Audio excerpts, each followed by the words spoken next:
Hello students, we are going to see section 2 of Sir Isaac Newton. This is also a reading assignment, so you have to read this lesson aloud. Just listen to how I read so that after finishing this video, you can also read and see this lesson. I'm reading from page number 67, section 2. Isaac's playmates were enchanted with his new windmill. They thought that nothing so pretty and so wonderful had ever been seen in the whole world. So Isaac's playmates na அவர் கூட விளையாடுற பசங்க அவங்கெல்லாம் வந்து they were enchantedனா ரொம்ப delighted அதாவது ரொம்ப சந்தோஷமா இருந்தாங்க on seeing his new windmill. They thought that nothing so pretty and so wonderful. இந்த மாதிரி வந்து ரொம்ப அழகான ரொம்ப வண்டர்ஃபுல்லான ஒரு விஷயத்தை அவங்க இதுக்கு முன்னாடி பார்த்ததே இல்லை. But Isaac said one of them, you have forgotten one thing that belongs to a mill. So ஒரு ஃப்ரெண்ட் என்ன சொன்னா அப்படின்னா, ஐசக் நீ ஒரு விஷயத்த மறந்துட்ட, இந்த மில்ல இருக்க வேண்டிய ஒரு விஷயத்த நீ மறந்துட்ட அப்படின்னு சொன்னா. What is that?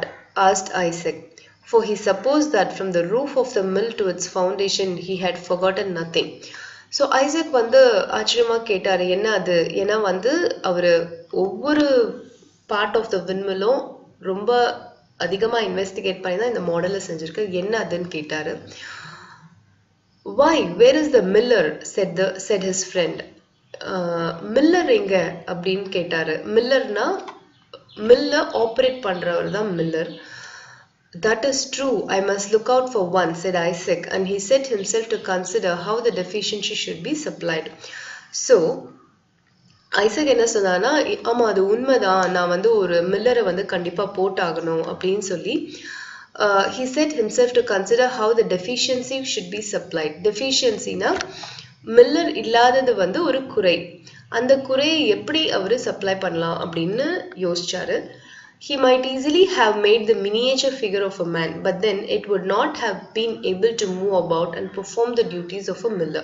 But perhaps some two-legged millers are quite as dishonest as this small quadruped. So, அவர் வந்து ஒரு miniatureனா small figure of a man. ஒரு மேனோட சின்ன ஃபிகரை வந்து ஈஸியாக அவர் கண்டுபிடிச்சிருக்கலாம், மேட் பண்ணியிருக்கலாம். பட் ஆனால் வந்து அது மேன் பண்ற எல்லா டியூட்டிஸும் வந்து பெர்ஃபார்ம் பண்ணாது. ஸோ அதனால வந்து அவர் அந்த மினியேச்சர் ஃபிகரை மேக் பண்ணலை. As Isaac grew older, it was found that he had far more important matters in his mind than the manufacture of toys like the little windmill. So Isaac கொஞ்சம் கொஞ்சமாக வளரும்போது அவரோட மைண்ட்ல வந்து இன்னும் ரொம்ப ரொம்ப இம்பார்ட்டண்ட்டான விஷயங்கள் நிறைய இருந்தது than manufacturing this little windmill. All day long, if left to himself, manufacture na vandu uruvaakkuraduma. So that is the meaning of manufacture. All day long, if left to himself, he was either absorbed in thought or engaged in some book of mathematics or natural philosophy. At night, I think it probable, he looked up with reverential curiosity to the stars and wondered whether they were worlds like our own, and how great was their distance from the earth, and what was the power that kept them in their courses. Perhaps even so early in life, Isaac Newton felt a presentiment that he should be able hereafter to answer all these questions. So Isaac இன்னும் கொஞ்சம் பெருசா வளரும்போது full day அவர் என்ன பண்ணிட்டு இருப்பாருன்னா, ஏதோ ஒரு thoughts, ஏதோ ஒரு சிந்தனையில மூழ்கி இருப்பாரு. அண்ட் ஆல்சோ நிறைய mathematical books, natural philosophy books எல்லாம் படிச்சுட்டே இருப்பாரு. நைட்ல வந்து ப்ராபப்ளி என்ன பண்ணுவாருன்னா, வானத்தை பார்த்துட்டே இருப்பாரு, ஸ்டார்ஸை பார்த்துட்டே இருப்பாரு. He looked up with reverential curiosity. Reverential curiosity அப்படின்னா ரொம்ப ஒரு புதிரான ஒரு ரிவரென்ஷியல்னா ஒரு விதமான ஒரு பயம். இப்போ எப்படி காட் எல்லாம் நம்ம நினைக்கிறோம்ல, அந்த மாதிரி கியூரியாசிட்டினா ஒரு ஈகர்னஸ், ஒரு ஆவல். ஸோ இந்த ஸ்டார்ஸ் எல்லாம் எப்படி மூவ் ஆகுது, நம்மள மாதிரியே அங்கேயே ஒரு வேர்ல்டு இருக்கா, இது எவ்வளோ எர்த்துல இருந்து எவ்வளோ டிஸ்டன்ஸ்ல இருக்கு, என்ன பவர் வந்து இதை வந்து அந்த இடத்துல நிறுத்தி வைக்குது. ஸோ இதெல்லாம் அவர் யோசிச்சுட்டே இருந்தாரு. ஸோ ரொம்ப சின்ன வயசுலயே அவருக்கு இந்த தாட்ஸ் எல்லாம் இருந்தது. அண்ட் அவர் என்ன நினைச்சாருன்னா, நான் இன்னும் கொஞ்சம் வளரும் போது டெஃபினட்டா இந்த எல்லா கொஷின்ஸ்க்கும் நான் ஆன்சர் பண்ணணும் அப்படின்னு அவர் நினைச்சாரு. When Isaac was 14 years old, his mother's second husband being now dead, she wished her son leave school and assist her in managing the farm at Woolstop. For a year or two, therefore, he tried to turn his attention to farming, but his mind was so bent on becoming a scholar that his mother sent him back to school and afterwards to the University of Cambridge. So, Isaac 14 வயசு இருக்கும்போது அவங்க அம்மாவோட 2வது husband இறந்துட்டாரு. So அதனால அவங்க அம்மா வந்து என்ன பண்ணாங்கன்னா, பையன் வந்து ஸ்கூலை விட்டுட்டு அவங்களோட ஃபார்ம்ல வந்து வேலை செய்யணும் அப்படின்னு நினைச்சாங்க. ஒரு வருஷம் இல்லை 2 வருஷம் வந்து அவர் ஃபார்மிங் பண்ணாரு. ஆனால் அவரோட சிந்தனை எல்லாமே வந்து ஸ்காலர் ஆகணும், ஸ்காலர் அப்படின்னா ஒரு பெரிய அறிவாளி ஆகணும் அப்படின்றதுல தான் இருந்தது. ஸோ அதனால அவங்க அம்மா வந்து அவரை திருப்பி ஸ்கூலுக்கு அனுப்புறாங்க. அதுக்கப்புறமா யூனிவர்சிட்டி ஆஃப் கேம்பிரிட்ஜ் போய் அவர் படிக்கிறாரு. He was the first that found out the nature of light, for before his day nobody could tell what the sunshine was composed of until then.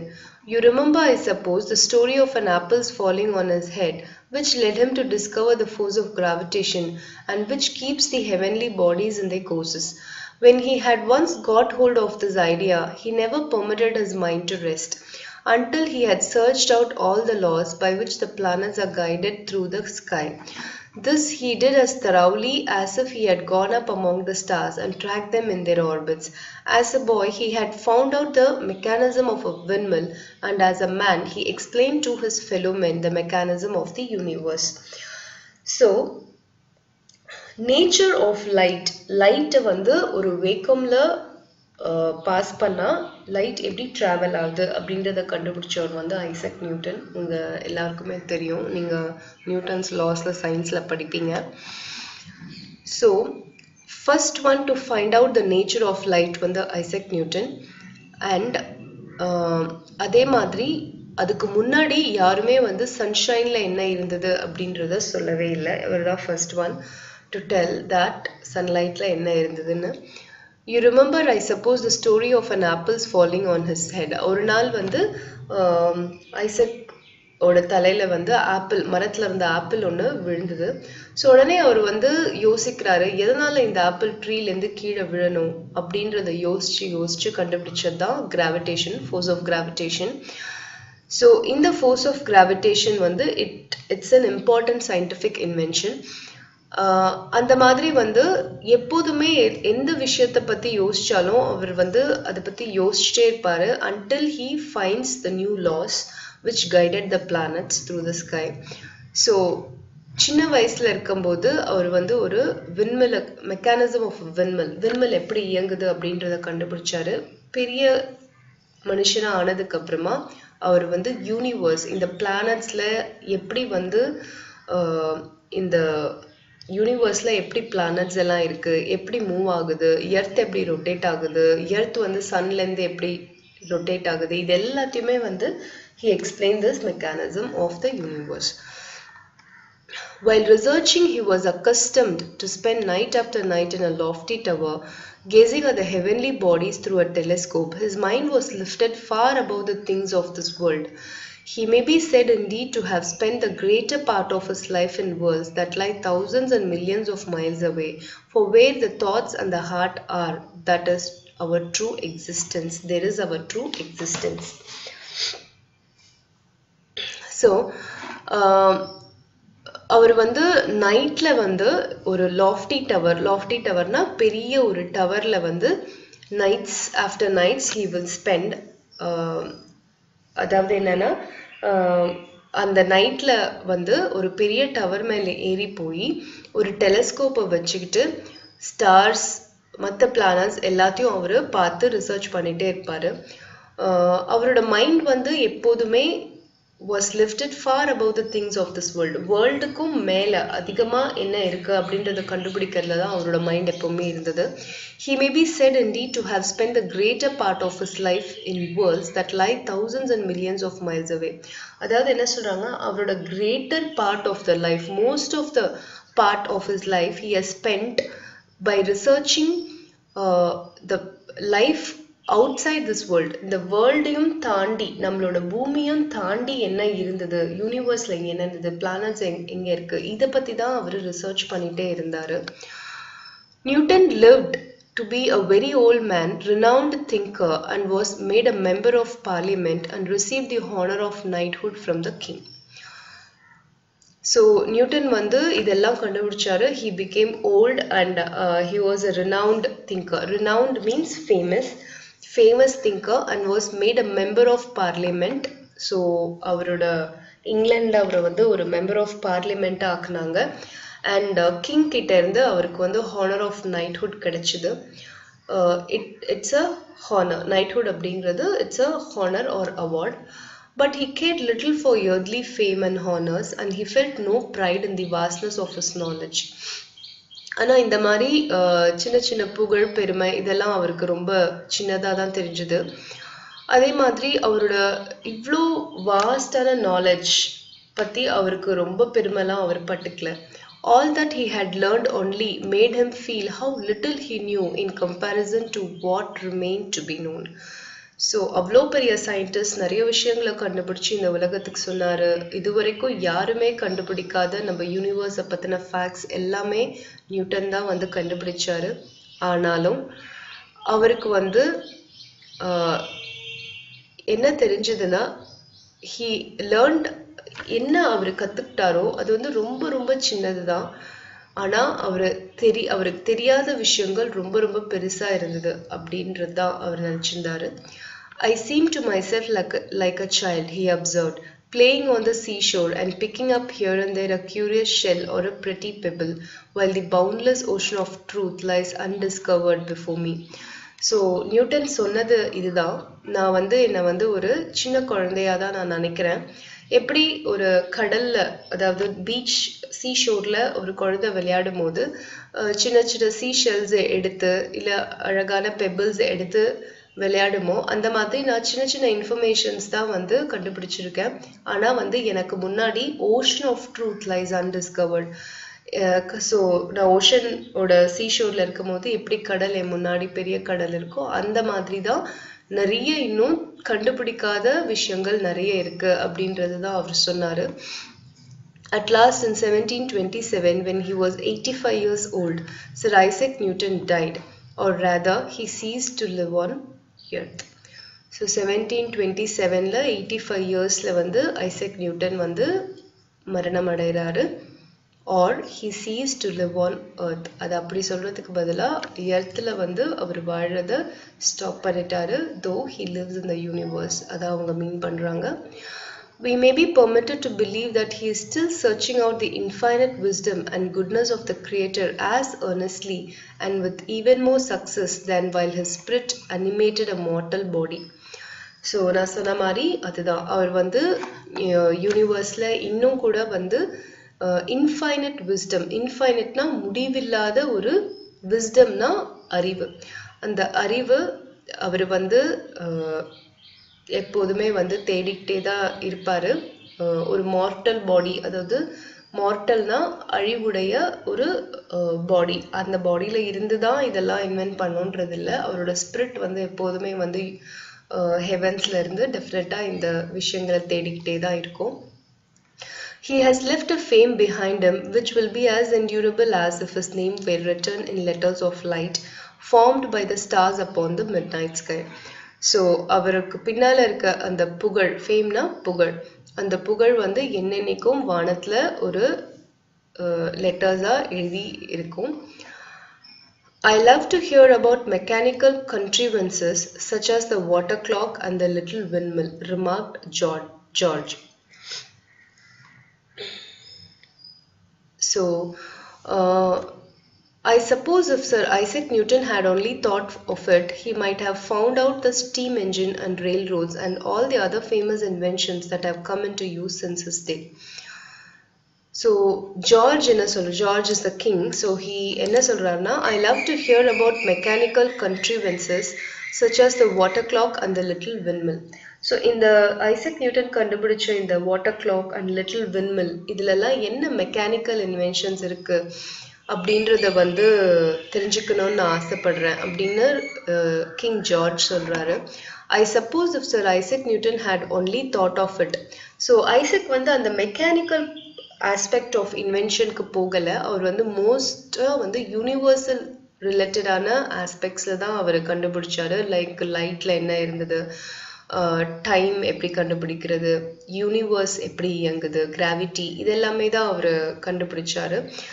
So George என்ன சொல்கிறாருன்னா, அவர் வந்து இந்த mechanical ஆஸ்பெக்ட்ஸில் அவர் போயிருந்தாருன்னா டெஃபினட்டாக அவர் வந்து steam engine, rail roads, இந்த மாதிரி இன்னும் நிறைய ஃபேமஸான இன்வென்ஷன்ஸ், நம்மளோட அன்றாட பயன்பாட்டுக்கு இருக்கிற இன்வென்ஷன்ஸ் அவர் கண்டுபிடிச்சிப்பாரு அப்படின்னாரு. Very possible, he might, replied Mr. Temple, and no doubt a great many people who would think it more useful to manufacture steam engines than to search out the system of the universe. Other great astronomers besides Newton have been endowed with mechanical genius. There was David Rittenhouse, an American. He made a perfect little watermill when he was only 7 or 8 years old, but this sort of ingenuity is but a mere trifle in comparison with other talents of such men. So Temple, King George oda பேசிட்டு இருக்கிற Temple என்ன சொன்னா, yeah, very possible, and no doubt a great many people would think it more useful to manufacture steam engines.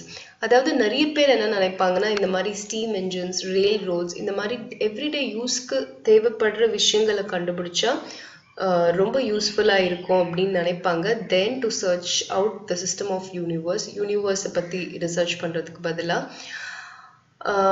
other great astronomers besides Newton have been endowed with mechanical genius. Endowed na blessed. So இந்த மாதிரி ரிசர்ச்சஸ்லேயே வந்து நிறைய differences இருக்கு. Astronomers அப்படின்றவங்க யாருன்னா, heavenly பாடிஸை பற்றி ஆராய்ச்சி பண்ணுறவங்க தான் ஆஸ்ட்ரானமர்ஸ். ஹெவன்லி பாடிஸ்னால் பிளானட்ஸ், ஸ்டார்ஸ், சன், யூனிவர்ஸ், இது எல்லாமே. ஸோ இதெல்லாம் பற்றி ரிசர்ச் பண்ணுறவங்களுக்கு டெஃபினட்டாக ஒரு மெக்கானிக்கல் ஜீனியஸ் இருந்திருக்கணும். இருந்தால் தான் அவங்க அதை பற்றி ரிசர்ச் பண்ண முடியும். ஸோ இதுதான் அவங்க வந்து இந்த லெசனில் வந்து சொல்லியிருக்காங்க. Now see about the author. Author of this lesson is Nathaniel Hawthorne. Was an American novelist, dark romantic and short story writer. So இவர் வந்து ஒரு American novelist, story writer. His works often focus on history, morality and religion. He was born in 1804 in Salem, Massachusetts, to Nathaniel Hawthorne and the former Elizabeth Clark Manning.